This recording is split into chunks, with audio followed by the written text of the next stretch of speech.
Greetings, YouTube.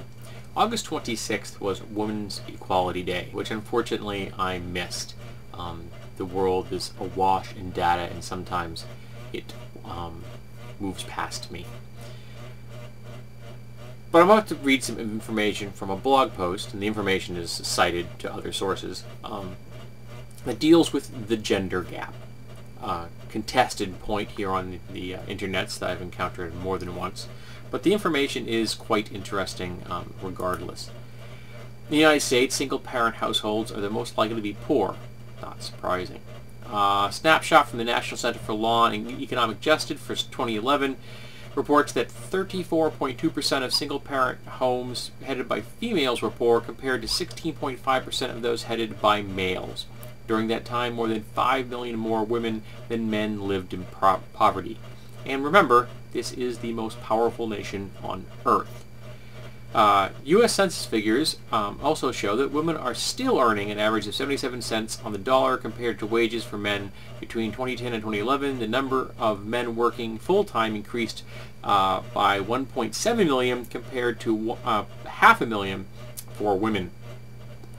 Although women account for a little over 50% of the U.S. population, only 19% of our representatives in Congress are women. Women make up nearly half the labor force, but still only hold 4.2% of Fortune 500 CEO positions.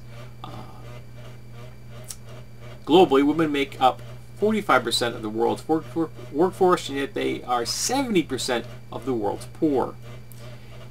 In impoverished nations, girls are less likely than boys to receive a basic education, and globally, 584 million women are illiterate. That's over 500 million human beings which are being left in ignorance.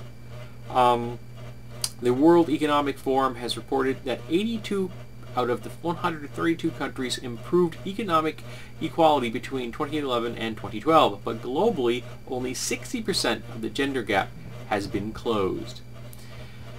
Now I realize that there will be those that contest this information, and that's fine, I accept that. But it's telling that these type of things keep popping up again and again. Not all of this can be statistical anomalies. The reality is that it is not an equal world. It is not a fair playing field between men and women, between all of the different ethnicities, between all the different religions in the world, depending on which country you are, depends on who's on top. I believe that everyone should be treated equally under the law, regardless of ethnicity, political affiliation, religious affiliation, gender, sex, orientation, or any other category that you can conceive of. That until we achieve that, we're going to have these kinds of gaps.